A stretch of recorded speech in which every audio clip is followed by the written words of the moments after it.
Welcome to the Learning Pines YouTube. We hope this video helps. You have the essentials: updated browser and your Google account. First, open the Gemini web app URL in Chrome on your phone.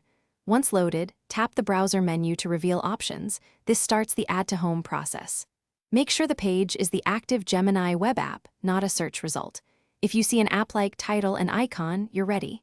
Tap Add to Home Screen or Install. That creates the progressive web app container for quick access later. Once you select Add to Home Screen or Install, you'll get a prompt to confirm the app name and icon. You can edit the name briefly to something short like Gemini. After you confirm, the icon appears on your home page. Press and drag to place it where you want. Make sure to open the new icon once to register permissions. If prompted, allow microphone and notifications only if you want voice and alert features. This ensures the app behaves like a native one. To finish, launch Gemini from the home icon and verify it opens in app mode without browser Chrome. Test voice input and quick actions. If the icon never appeared, restart your device and reattempt Add to Home Screen. Android sometimes requires a reboot. If install fails or the app loads an outdated page, clear the browser cache or use incognito to retry.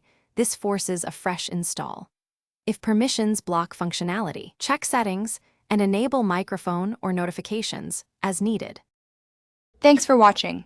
Consider subscribing if we helped you.